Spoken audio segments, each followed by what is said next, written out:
So my talk title this morning is, what are you going to do? Because there's a lot of times in our life when things happen to us, situations that you're in, when we're working, and we may think, we could do this a whole lot better if we were in charge. But, the boss has got policies and procedures, and that's the way they've always done things, so what are you going to do? What are you going to do? I just work here now. Yeah, what are you going to do? You go to the store and you look at prices of things and you complain that prices are going up, but you still put that grocery on the shelf and you still buy it and you have to pay the prices and what are you going to do? What are you going to do? You pay what the sticker price is.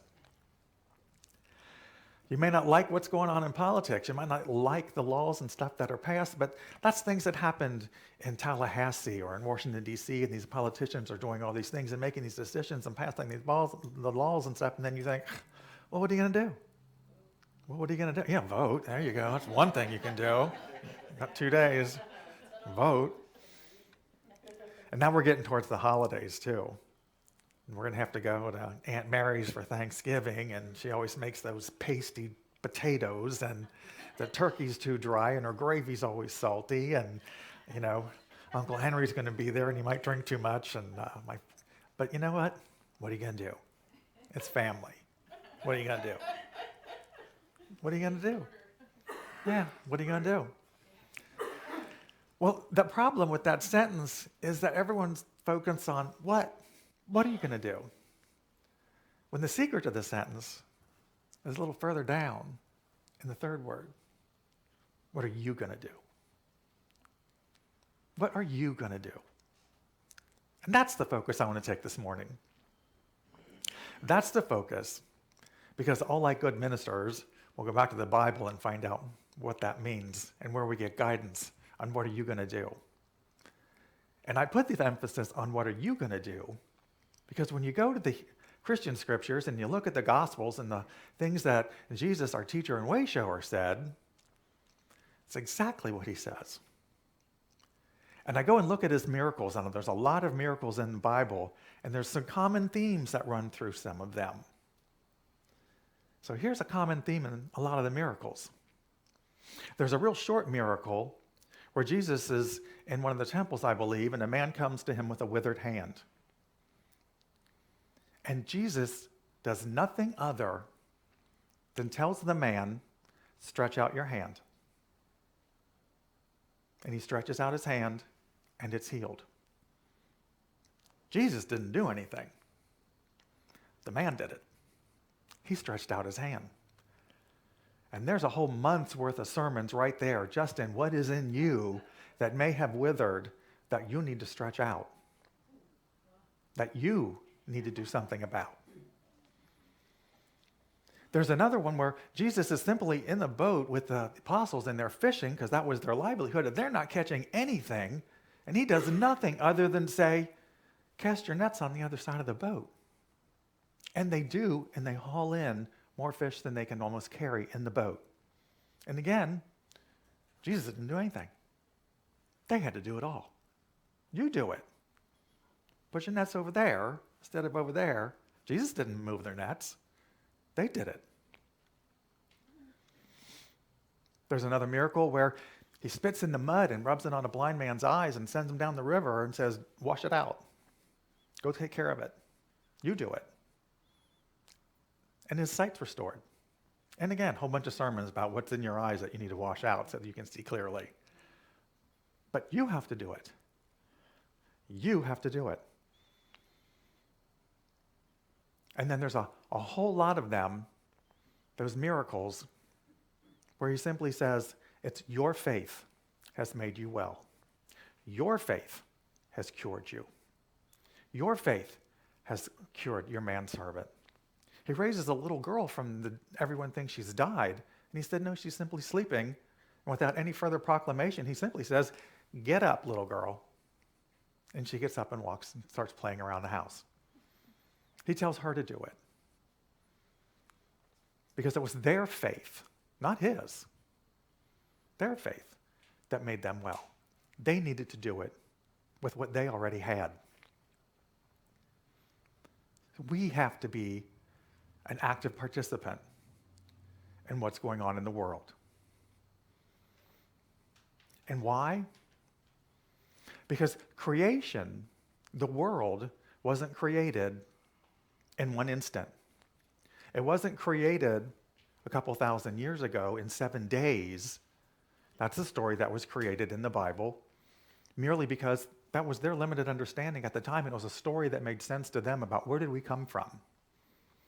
But now we have scientific knowledge that we know it was like 8 billion years ago, maybe from a big bang that happened when God first expressed itself in the world. But since that time, 8 billion years ago, nothing's stopped changing. It keeps growing and it keeps evolving. God created and manifested in this world, brought forth the Christ presence 8 billion years ago. And now there's over 8 billion individual expressions of that Christ presence walking around as human beings. Each one of them different, each one of them growing, each one of them evolving. Creation is an ongoing process.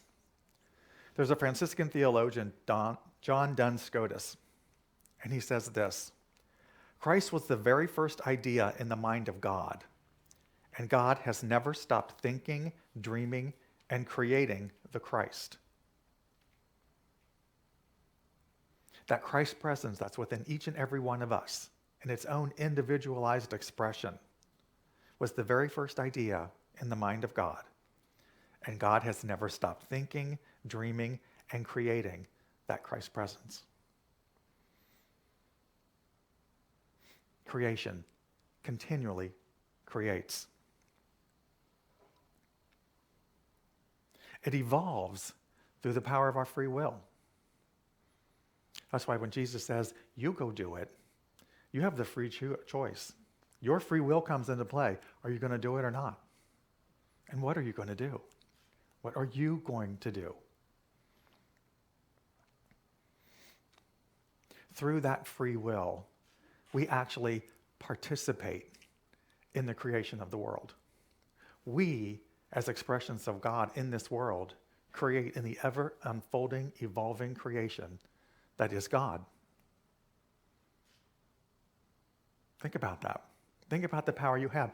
It's our unity third principle. With our thoughts, words, and actions, we create the world we live in. We create the experience of what's going on around us based on what we choose to think and see and believe and act and say and do. We are creating the world. You are creating God's world. You are a part of the creation of the world based on what you choose to do. So what are you going to do? When you think of it that way, you can't just say, well, what are you going to do? It's more like, ooh, what am I going to do? What am I going to do? What are you going to do? What are you going to do? So that's my question for you today. What are you going to do?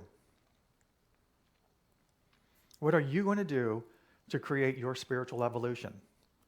What are you going to do to create internally and externally how God shows up in the world? How are you going to fix the problems that you see in the world? Because only you can do it. For your soul's evolution, it's up to you. I can't do it for you. I can say prayers for you. I can hold you in prayer. I can lead Sunday services. I can support you on your spiritual journey. But I can't do it for you. The person sitting next to you can't do it for you. The Pope can't do it for you. He can support you on the way, and that's his job. But you have to do it. So we have to think about what is it in our lives that we can do specifically to create the world that we want. And I can only tell you what I'm going to do. Internally, for me, my commitment is to try to spend at least 30 minutes every morning in prayer and meditation. And most days, I do. But I'm also human and things happen and I get distracted and I'm not perfect. No one is. But that's my intention and that's my practice. And the thing with prayer and meditation is it's cumulative. So it kind of carries you over on those days that you miss it. But that's something that I'm doing for me internally. For my own edification, for me being a better citizen of the world, I came to the realization after spending a couple months in Ecuador that there's really no reason why I couldn't be bilingual, other than I've just never tried. So I'm trying. I'm trying to learn Spanish. Yo necesito estudiar mucho más. Yes. I need to study a lot more.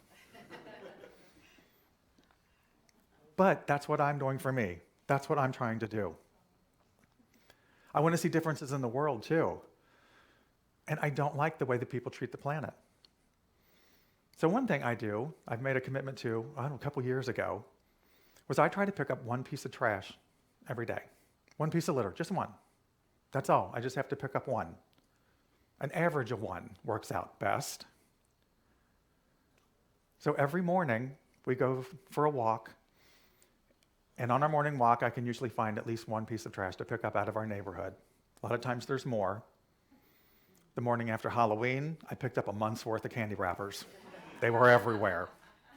Made November really easy for me to hit my goal. But I walk with my spouse and a group of friends a lot of mornings, and because that's my goal and that's something that I do and I exhibit in the world, you know what started happening after a while? They started picking up trash too. It made a difference in my world. And it just bled over a little bit into their world. Lead by example. Do those little things. When you're asked to step forward into leadership, into more of who you are, to move forward with courage and not fear. Some of you know that I serve on Unity Worldwide Ministries Board of Trustees. I'd only been ordained a minister a year when they asked me to step up and do that. A lot of it had to do with my accounting background. They needed a treasurer. But I was like, But you know what? I said yes. And I was going into my third year of serving on the board. And I stepped forward into that call because I want to do what I can to promote the unity movement. Stepped up into leadership in the church that was our church home for 25 years and served there to the best of my abilities. That's what I chose to do. And we each have to figure out, what are you going to do? Another thing that we do in my family is we see people suffering from hunger and realizing we can't solve world hunger. You can't serve world hunger. But perhaps I can feed one hungry person one meal. So when I see those people on the side of the expressway or at a busy intersection and they're asking for something, I don't give them money because in the back of my head, I'm not sure if I'm feeding them or supporting an addiction. But I do want to make sure that they're not hungry. So we have this bag of goodies in the car that's set with a water bottle and a can of tuna and some peanut butter crackers and a fruit cup and a protein bar and a pair of socks and just a meal in a bag. But I can roll down my window and say, "Hi, what's your name?" And say, "I don't have money for you, but are you hungry? I have food. Would you like something to eat?" And they've always said yes. So I can make sure that that person has one meal that one day and I can take care of and make their world a little bit better. I can end world hunger briefly for that person. So what are you going to do can be little tiny things. It can be picking up a candy wrapper every day. It can be just giving something, a bite of food to eat to some person. It can be learning one more Spanish vocabulary word. But it's one thing that I'm going to do. And the question is, what are you going to do? And it's not to say that you're not already doing a lot, because you probably are. You've probably already made commitments to yourselves and trying to do different things in your life to make the world a better place. But do we do it consciously, from a spirited, grounded place of love and commitment to better the lives, the Christ presence, that expression of the divine in everyone on the planet and the planet itself? What are you going to do? And that's not to invoke any sense of shame or guilt for feeling you haven't done anything or you should do more. It's merely to awaken the awareness in us of what am I doing, what do I want to do, what can I do, what will I do, and be happy with those decisions, to be proud of what you have done, and to be committed to what you will do, spiritually for yourselves, for your own intellect and personal growth in the world, and for the well-being of the world in general. What are you going to do on those three levels, grounded in this spiritual principle given to us by our teacher and way shower, Jesus? That you need to do it. And because of your faith, anything is possible. You can see when you didn't see before. You can walk places and do things you've never done before. You can come out of a dead slumber and be fully awake with your faith. Your faith has the power to let you do anything you set your mind to. So I don't have the answer to that question. You do. You do. So go do it. Go do it.